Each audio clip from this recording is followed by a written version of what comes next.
Hi friends, ఈరోజైతే మన ఇంట్లో టేస్టీ అయిన రుచికరమైన ఎండ్రకాయల కూర అయితే ఇంట్లో ఎండ్రకాయల కూర అంటే చాలా ఇష్టంగా తింటారు పిల్లలైనా. మా హస్బెండ్కి అయితే ఎండ్రకాయలు తింటమే చేత కదా ఆయనకి, ఎందుకంటే లేట్ ప్రాసెస్ ఇవన్నీ తినాలంటే ఆ గిటికలు కూరకాయలన్నా అవి తీయాలన్నా రంపం లాంటి ఆ ముళ్ళులను చూసి భయపడతాడు. ఆయనైతే తిండి. కానీ మా పాప మా అబ్బాయి నేను చాలా అంటే చాలా బాగా ఇష్టంగా తింటాం. మమ్మీ కానీ బాగా ఇష్టంగా తింటుంది. మనకైతే ఎండ్రకాయలు అయితే ఆఫర్లో పెట్టేసేసినారు, బాగున్నాయి. ఇంకా అందుకోసంగా ఎండ్రకాయలు అయితే తీసుకున్నానండి. 1 కిలో దాకా ఎండ్రకాయలు తీసుకున్నాను. శుద్ధం చేసి పక్కన పెట్టేసుకున్నాం కదా. మనం బాండలు పెట్టుకొని ఆయిల్ పోసుకొని ఆయిల్ కాగిన తర్వాత ఈ ఎండ్రకాయలని దాంట్లో వేసేసి బాండల్లో కొంచెం పసుపు కొంచెం సాల్ట్ వేసేసి 2 పక్కల కలిపేసుకొని, ఎక్కువేం కలపలేదండి, ఊరిని అలా కలిపేస్తే చాలు. ఒక 5-10 నిమిషాల కల్లా వాటర్ అనేది ఇంకిపోయి నూనె తయారైంది చూడండి. ఇది అవే లోపల మనం ఆనియన్ పచ్చిమిరపకాయ అయితే కట్ చేసేసుకున్నాము.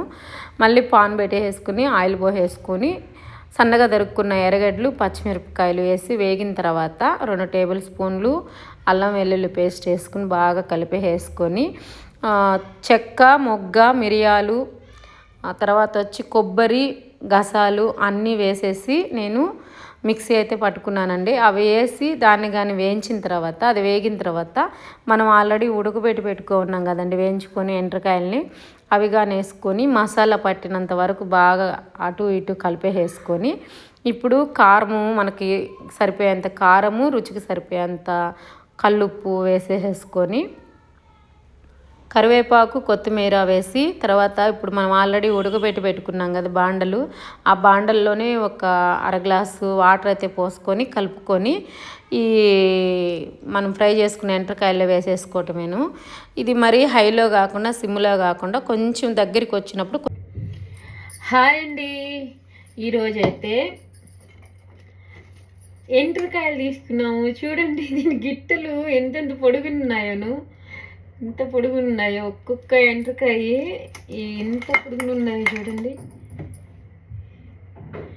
ప్రతి ఎండ్రకాయ అస్సలు గిటికలు అంటే గిటికలు కాదు. చూడండి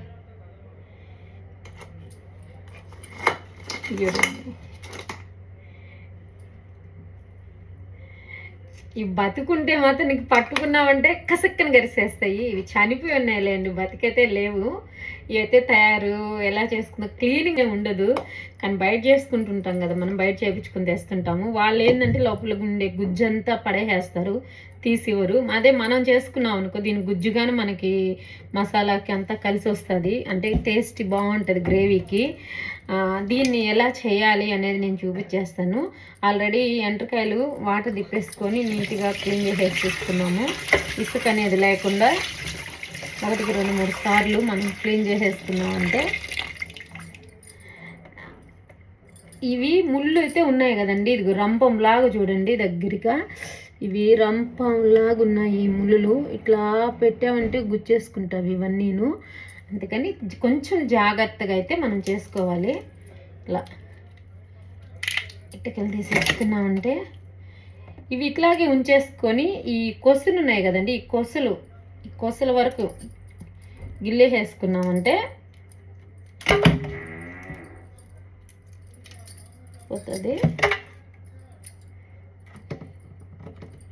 ఒక్క ఎండ్రకాయ క్లీన్ చేసి చూపించేస్తాను మీకు ముందు. మెయిన్ ఇవన్నీ వేస్ట్ ఇలాగా పెట్టుకొని దీన్ని చూడండి నీట్గా శుద్ధంగా ఎండ్రకాయ అయితే క్లీన్ అయిపోయింది. చాలా సింపుల్ అండి, కష్టమే ఉండదు, చాలా సింపుల్గా క్లీన్ చేసేసుకొని వేసేసుకోవటం. నేను ఇప్పుడు ఇంట్లో ఉండే వచ్చు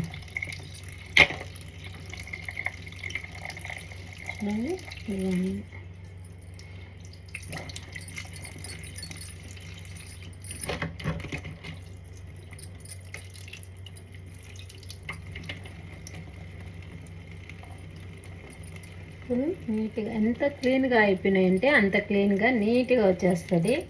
శుద్ధంగా చేసేసుకోవచ్చు.